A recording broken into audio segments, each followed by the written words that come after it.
जबलपुर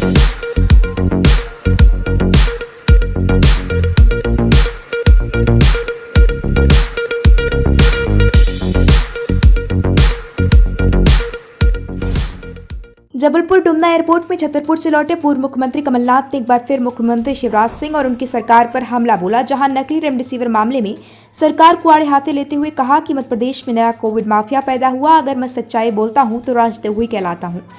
कुछ जानकारी मांगता हूं तो सरकार मुझ पर FIR दर्ज करवाती है। वहीं एक के बाद एक हमलावर अंदाज में सरकार को आड़े हाथों लेते हुए उन्होंने कहा, नकली इंजेक्शन कहां से आया, प्रदेश के मुख्यमंत्री बताएं। जानकारी मांगता हूं तो भाजपा FIR करवा देती है। अब सरकार से कुछ पूछना भी अपराध की श्रेणी में आ गया है। वहीं उन्होंने आरोप लगाया कि भाजपा के नेता जगह जगह चंदा लेते हैं और कोविड माफिया पैदा करते हैं। पूर्व मुख्यमंत्री कमलनाथ ने कहा कि भाजपा के नेताओं द्वारा चंदा लिया जाता है, जैसे जबलपुर में देखा गया। रेड क्रॉस को चंदा दिलाया गया, बाद में चंदा देने वाला कोविड माफिया निकला। और क्या कुछ कहा पूर्व मुख्यमंत्री कमलनाथ ने, आप भी देखिए ये रिपोर्ट। अगर मैं सच्चाई बोलूं तो मैं देशद्रोही हूं। अगर मैं प्रश्न पूछूं तो FIR करूं। आज ये छिपाने दिबाने की राजनीति। मैं अभी आ रहा हूं मैहर से, वहां आपकी साथी पत्रकार राजकुमार अग्रवाल जी का जबलपुर में देहांत हुआ। मैंने पूछा, पूरी स्थिति समझी। नकली रेमडेसिविर इंजेक्शन से उनकी मौत हुई। मैं तो आज शिवराज सिंह जी से पूछता हूं, ये रेमडेसिविर नकली आया कहाँ से, कौन लाया, कितने लोगों की मौत नकली रेमडेसिविर इंजेक्शन से हुई। एक नया माफिया मध्य प्रदेश में पैदा हुआ है।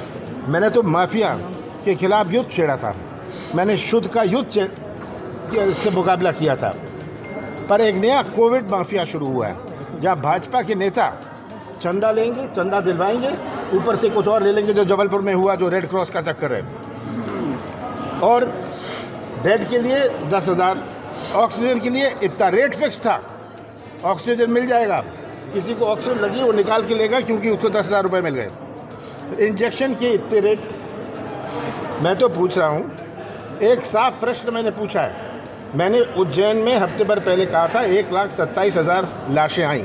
मुझे कोविड से कितनी मृत्यु हुई, मैं वो प्रश्न नहीं है। ये फर्जी आंकड़े जो दे रहे हैं। मेरा प्रश्न सीधा शिवराज सिंह जी से है कि कितनी लाशें शमशान घाट और कब्रिस्तान में पहुंची। आम जनता खुद तय कर लेगी कि कितनी कोविड के कारण थी। मैं कहता हूं 80% कोविड के कारण थी। वो कहते नहीं 70 है। ये आंकड़े इनको देने में क्या समस्या है? मैं 3 हफ्ते से ये आंकड़े मांग रहा हूँ। शमशान घाट के, कब्रिस्तान के बहुत सारे लाशें तो पंचायतों में, खेत में उनका अंतिम संस्कार हो गया। इसका कोई रिकॉर्ड नहीं। पिछले हफ्ते मैंने कहा था 1,27,000 लाशें आई हैं। आज मैं कह रहा हूँ, मुझे और जो जानकारी मिली है और जो आंकड़े आए हैं, 1.5 लाख लाशें हमारी शमशान घाट और कब्रिस्तान में गई हैं। ये कहीं नहीं गई। ये चलिए 2 जिले के आंकड़े दे दें, प्रदेश के नहीं देना चाहते। ये साफ, ये तो आंकड़े हैं। आम जनता जानना चाहती है कितने लोगों की मौत हुई। ये बता दें किनको वैक्सीन मिल रहा है। वैक्सीन की घोषणा कर रहे हैं और वैक्सीन का ऑर्डर अभी प्लेस किया। 18 से 45 साल की वैक्सीन की घोषणा मोदी जी ने करी, क्योंकि 5 प्रदेशों में चुनाव हो रहा था। 18 से 45 साल के लोगों को प्रभावित करना था, उनकी वोट चाहिए थी। जब कोई वैक्सीन नहीं थी, आपने तो 6 करोड़ 60 लाख वैक्सीन एक्सपोर्ट कर दी। ये मेरे आंकड़े नहीं है, ये तो केंद्र सरकार ने घोषणा करी है। ये हालात काम हमारा प्रदेश घसीटा जा रहा है। मुझे सबसे बड़ी चिंता हमारे नौजवानों की है, जो हमारे मध्य प्रदेश का निर्माण करेंगे भविष्य में। आज जो रोजगार में था नौजवान, वो बेरोजगार हो रहा है। रोजगार मिलना तो छोड़ो, वो बेरोजगार हो रहा है। मिडिल क्लास को लोअर क्लास में जा रहा है, लोअर क्लास गरीब क्लास में जा रहा है, गरीब क्लास भिखारी बन रहा है। अर्थव्यवस्था चौपट हो रही है। हमारी आर्थिक गतिविधि, जिससे कहते हैं इकोनॉमिक एक्टिविटी, ये चौपट है।